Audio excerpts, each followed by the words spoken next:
Revisionismo histórico. Para conocer la verdadera historia y no la propaganda que nos venden como historia.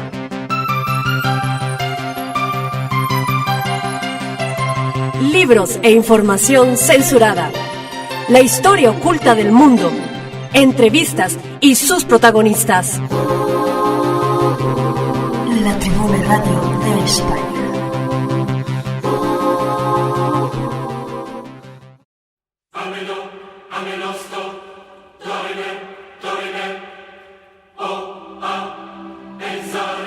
¿Cristo es sinónimo de Mesías?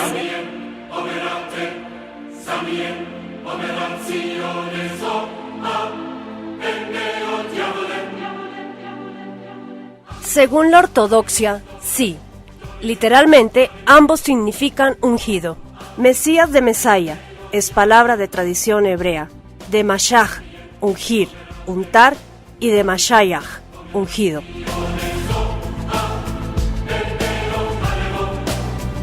Cristo del griego Christos es palabra de tradición pagana, es decir, no hebrea. El vocablo llegó a nosotros por los griegos, y según las enciclopedias de la lengua española, también significa ungido.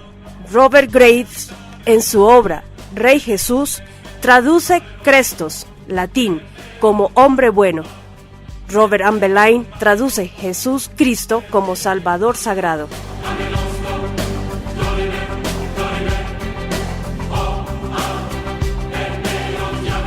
En la antigüedad se ungía, derramar aceite sobre la cabeza a los reyes, y en toda la historia griega conocida, no se sabe de rey alguno que llevase el título de Cristo, y sin embargo todos fueron ungidos.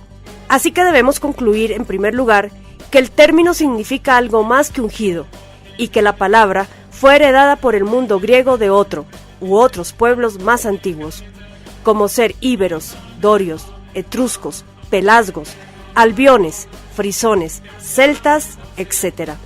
Pueblos de los que lamentablemente se sabe poco, pero que marcharon a través de la historia por casi la totalidad del viejo mundo. La Tribuna Radio de España.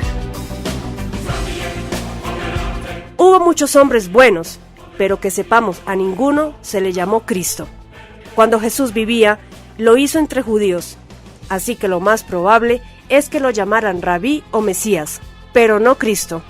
Jesús, Yeshua o Yeshua, significa aquel que Yahvé es su salvación, o aquel que Yahvé es su salvador.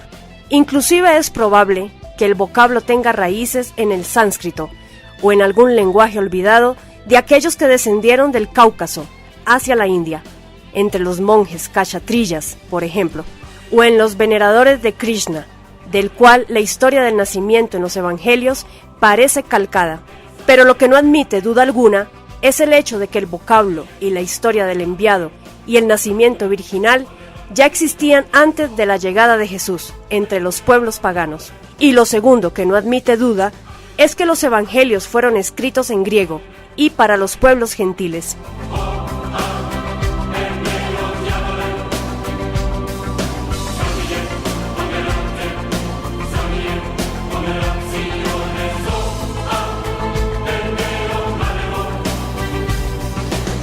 Si el personaje central de la historia de los evangelios hubiese tomado el nombre de Jesús Mesías, que sería lo correcto, entonces la nueva religión destinada a unificar el Imperio Romano ya no hubiese sido nueva, sino una secta más, desprendida del judaísmo, como los fariseos o saduceos, y la cabeza de tal iglesia tendría que ser necesariamente hebrea, no romana.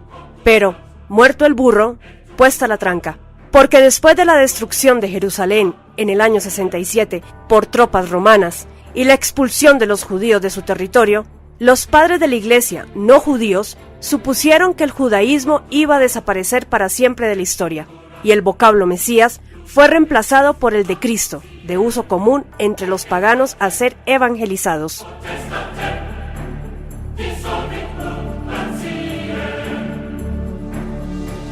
Así que todo apunta a que la historia relatada en los evangelios puesta en orden, entre comillas, a partir del siglo III por los obispos bajo el mandato de Constantino, pasó a ser un sincretismo entre un personaje real e histórico, que fue Jesús proclamado Mesaya por sus discípulos en Judea, y otros personajes de leyenda conocidos por las tradiciones de los pueblos antiguos, luego llamados paganos o gentiles, tales como Mitra, Dionisios, Osiris, Atis, Krishna, Botán, Heracles, etc.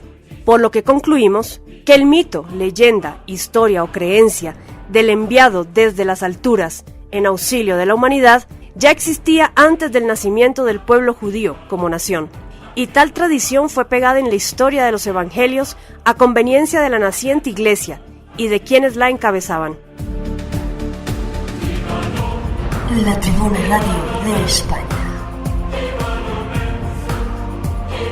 Veamos los requisitos que la tradición judía exige para el Mesías. Hay muchos judíos, para empezar, que no entienden por qué tantos no judíos meten su cuchara en un tema que no tienen ni idea. La pregunta en realidad no es por qué los judíos no aceptan a Jesús como Mesías, aunque la mayoría de cristianos van más allá y lo consideran hijo de Dios y hasta Dios, sino por qué los judíos tendrían que aceptarlo como tal si no cumplió con los requisitos para hacerlo, cuando el Mesías debe cumplir todos los requisitos estipulados clarísimamente en el Tanaj, Antiguo Testamento según los cristianos. ¿Qué es lo que el Mesías tiene que cumplir? Primero, ser descendiente de David. Jeremías 23:5. He aquí vienen los días, dice Dios, y despertaré a David renuevo, justo, y reinará juez, el cual será dichoso, y hará juicio y justicia en la tierra. Segundo, Elías vendrá primero. Malaquías 3:23 al 24. He aquí, yo os envío a Elías el profeta, antes que venga el día de Dios grande y terrible. Él convertirá el corazón de los padres a los hijos y de los hijos a los padres, no sea que yo venga y con destrucción hiera la tierra. Tercero, paz mundial. Isaías 24. Y juzgará entre la gente y reprenderá a muchos pueblos, en rejas de arado, y sus lanzas en hoces. No alzará espada gente contra gente, ni se ensayará más para la guerra. Isaías 25:8. Destruirá la muerte para siempre, y enjugará el Señor toda lágrima de todos los rostros, y quitará la afrenta de su pueblo de toda la tierra, porque Dios lo ha dicho. Ezequiel 39:9. Y los moradores de las ciudades de Israel saldrán y encenderán armas y escudos, y jabalinas y arcos y saetas, y bastones de mano. Cuarto, conocimiento de Dios. Isaías 11:9. No harán mal ni dañarán en todo mi santo monte, porque la tierra será llena del conocimiento de Dios, como cubren las aguas la mar. Jeremías 31:33. Y ninguno enseñará a su hermano o vecino, diciendo conoce a Dios, ya que todos me conocerán desde el más pequeño hasta el más grande. Zacarías 14:16.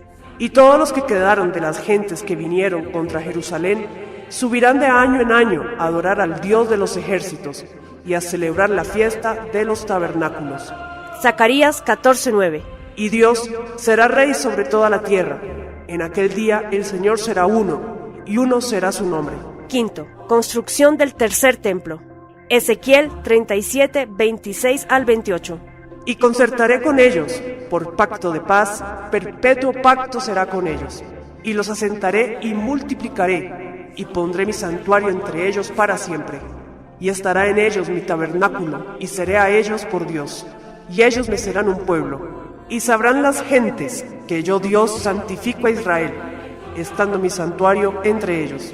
Sexto, reunión de todos los judíos. Isaías 43:4 y 6. No temas, porque yo soy contigo. Del oriente traeré tu generación, y del occidente te recogeré. Séptimo, toda arma para la guerra será destruida. Ezequiel 39:9. Y los moradores de las ciudades de Israel saldrán y encenderán y quemarán armas y escudos, y paveses, arcos y saetas, y bastones de mano, y lanzas, y quemarán en fuego por 7 años. Octavo. El río de Egipto se secará. Isaías 11:15. Y secará Dios la lengua de la mar de Egipto, y levantará su mano con fortaleza de su espíritu sobre el río y lo herirá en sus 7 brazos, y haré que pasen por él con zapatos. Noveno. Los árboles darán nuevos frutos al mes en Israel. Ezequiel 47:12. Y junto al arroyo, en su ribera, en una parte a la otra, crecerá todo árbol de comer. Su hoja nunca caerá ni faltará su fruto. A cada mes dará su fruto, porque sus aguas salen del santuario, y su fruto será para comer, y su hoja será para medicina. Cada tribu de Israel recibirá su heredad. Ezequiel 47:13 al 14. Así ha dicho el Señor Dios. Este es el término en que partiréis la tierra en heredad, entre las 12 tribus de Israel, José 2 partes, y la heredaréis así los unos como los otros. Allí alcé mi mano, que la había de dar a vuestros padres. Por lo tanto, esta tierra os será por heredad.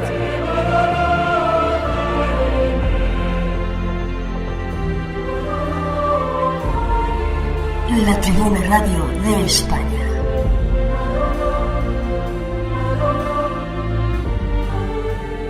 En resumen, el Mesías judío vendrá una sola vez, y todo se cumplirá.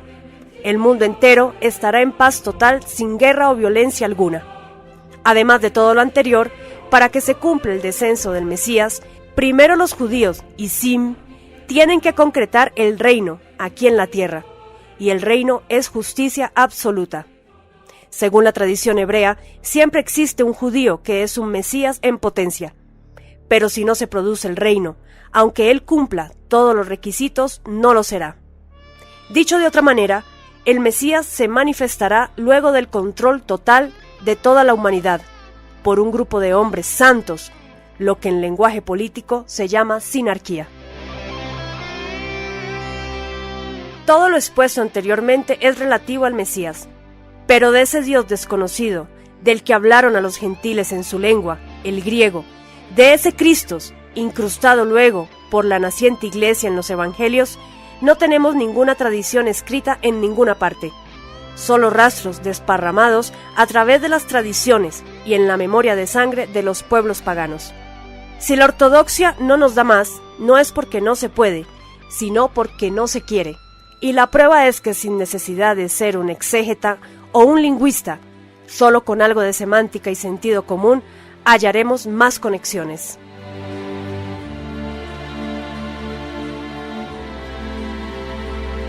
La ortodoxia nos dice que Cristo viene del griego Christos, ungido, y de crio, ungir.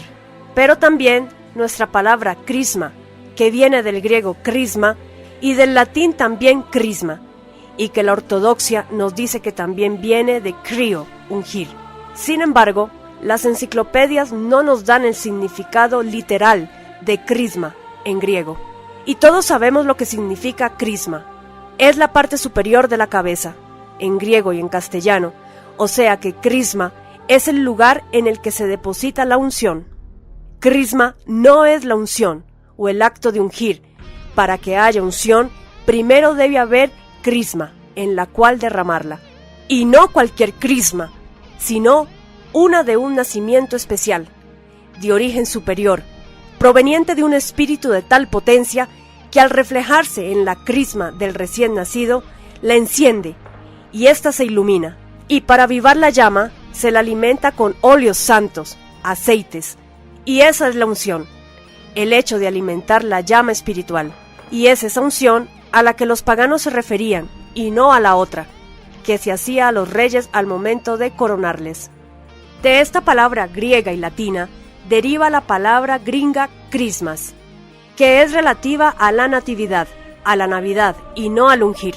Y aunque la ortodoxia haya hecho significar a la madre como nacida de la hija o a las dos como una misma, la palabra Cristo es en relación a la crisma y a la natividad. Y la natividad es en relación a lo virginal. Y lo virginal es relativo a lo cristalino y a lo transparente. El acto de ungir pasa a ser secundario, algo así como un acto de reconocimiento a la realeza divina del nacido y alimentarla. y eso era lo conveniente para la naciente iglesia, el puente entre la tradición hebrea y la de los pueblos paganos. La Tribuna Radio de España. Y lo anterior nos conduce a otra palabra de nuestro lenguaje que tiene más relación con Cristo que ungido: cristal, del griego kristalos, del latín cristallus, y todos sabemos lo que significa: incorruptibilidad, dureza, transparencia, claridad propias de las gemas, de lo precioso y de lo prístino de sus facetas, que reflejan la luz increada, que trae las infinitas virtudes del espíritu. Y hay otra cosa más: crista, del latín cresta, que en nuestro lenguaje permanece igual, cresta, y significa a esa protuberancia de carne o plumas que tienen algunas aves, y la crista propiamente dicha es la parte saliente y superior del casco para proteger la crisma de los guerreros, en la que se colocaban las plumas de la cresta, generalmente rojas, a semejanza del penacho de las aves. Y cresta sigue conservando la misma raíz de crisma, como lo superior, al referirnos, por ejemplo, a la cresta de una montaña, o a Cristo como cabeza, como cresta, como crisma de la iglesia. Con todo lo anterior, creemos que nuestra palabra Cristo está más relacionada con la natividad virginal del enviado del incognoscible, lo cristalino, incorruptible, transparente y brillante de su espíritu, que se refleja en la parte superior de los hombres y mujeres valerosos, en sus crestas, que captan la luz de sus espíritus, que provienen de lo superior. El Mesías vendrá, será, eso es futuro. Cristo vino, está y será, eso es pasado, presente y futuro.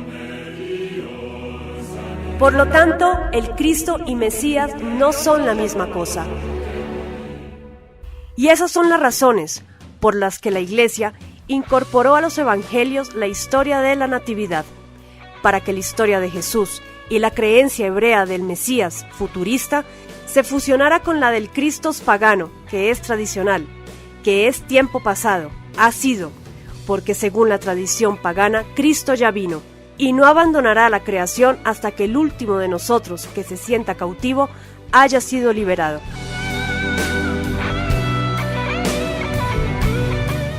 Sin la Natividad, sin la Virgen y el Niño Dios enviado por el incognoscible en nuestro rescate, la nueva religión no iba a funcionar entre nosotros, porque nadie iba a aceptar de buena gana vivir bajo el dominio de otro pueblo como requisito para la llegada del Mesías.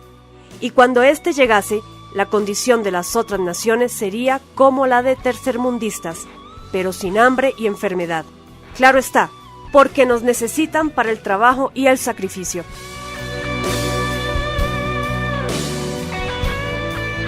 La Tribuna Radio de España.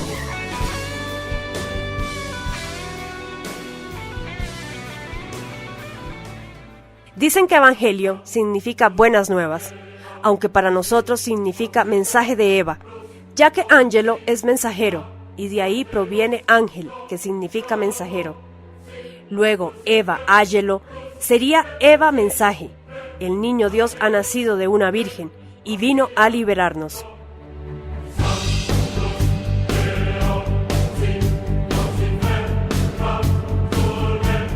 Pero el evangelio dictado por la Iglesia ya no trae buenas nuevas, al contrario, trae muy malas y viejas, las mismas del Antiguo Testamento.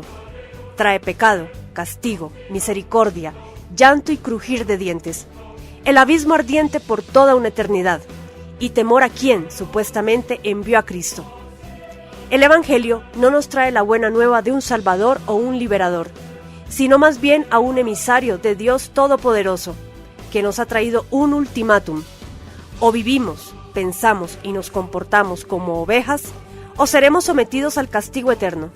Y una promesa condicional: si vivimos como ovejas, siempre víctimas de los zorros, seremos merecedores de vivir en el paraíso. Increíblemente, esto está sucediendo. La humanidad cristiana y gentil es cada vez más oveja. Y lo más preocupante es que los zorros no desaparecen, y cada día son más poderosos. Todo sucede como si los zorros tuvieran ayuda divina, y los buenos fuéramos literalmente ganado, goin, como dicen los elegidos.